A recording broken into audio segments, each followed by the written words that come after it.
আশঙ্কাজনক হারে বাড়ছে বিবাহ বিচ্ছেদের ঘটনা। যৌতুক, নারী নির্যাতন, পরকীয়া, মাদকাসক্তি সহ নানা কারণে ঘটছে এমন বিচ্ছেদ।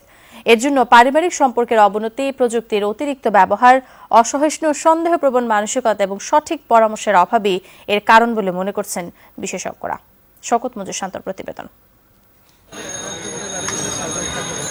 পেটের সন্তানের যখন 5 মাস বয়স, তখনই ফরিদা পারভিন সাঁকো আবিষ্কার করেন স্বামী জড়িয়ে পড়েছেন পরকীয়ায়। প্রতিবাদ করেও লাভ হয়নি, বরং জুটেছে নানা অপবাদ, নির্যাতন। ফুটফুটে কন্যা সন্তান জন্মের পরও গলেনি স্বামীর মন। সংসারের 2 বছর না যেতেই বেছে নিতে হয় বিবাহ বিচ্ছেদের পথ। একটা সময় আমি আবিষ্কার করলাম সে নেশাগ্রস্ত। কোনো বাবা তার সন্তানকে আদর করে, তখন আমার সঙ্গে সঙ্গে আমার চোখটা আমার মেয়ের দিকে যায়। ওর চোখের ভিতরের যে শূন্যতা, এটা আমাকে খুব বেশি কষ্ট দেয়। এমন বিচ্ছেদের ঘটনা ক্রমেই বেড়েছে। সিটি কর্পোরেশনের হিসেবে গত 5 বছরে শুধুমাত্র ঢাকাতেই বিবাহ বিচ্ছেদের ঘটনা ঘটেছে প্রায় 40,000। 2016-তে যার সংখ্যা ছিল প্রায় 9,000। এর মধ্যে প্রায় 6,000 আবেদনই নারীদের। সংশ্লিষ্টরা বলছেন বিচ্ছেদের প্রকৃত সংখ্যা এর চেয়েও ঢের বেশি। কিন্তু কেন ভাঙছে পরিবারগুলো? এক ধরনের অ্যাকোমোডেটিভ মেন্টালিটি লাগে, এইটা দিন দিন কমে যাচ্ছে। এটা একটা বিরাট কনসার্ন আমাদের জন্য। আমরা অনেক বেশি ইম্পালসিভ হয়ে যাচ্ছি। ছেলে মেয়েদেরকে ভালো করাতে হবে, ওই জায়গাটায় আমাকে সেটেল ডাউন করতে হবে, সবকিছুর কারণে আমরা দৌড়ে যাচ্ছি। আর এই দৌড়ে যাচ্ছি সাথে সাথে আমরা আমাদের পেশেন্সটাকেও কিন্তু লুজ করছি।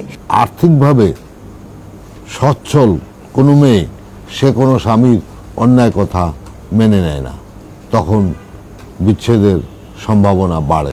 বিশেষজ্ঞদের মতে যৌথ পরিবারগুলো ভেঙে যাওয়ার কারণে অভিভাবক শূন্য হয়ে পড়ছে নতুন প্রজন্ম। ফলে সামান্য মনোমালিন্যতেও মধ্যস্থতা করার কেউ নেই।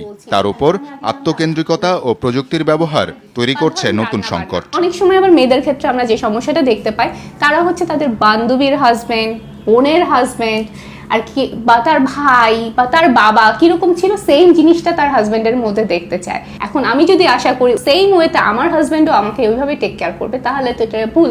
এই বাসায় আমরা আছি, এই ফ্ল্যাটে উপরতলায় কার আছে তাদেরকে দেখতে গেছি, কখনো সে কাঁদছে কি হাসছে, আমরা বলি প্রাইভেসি ইনভেশন।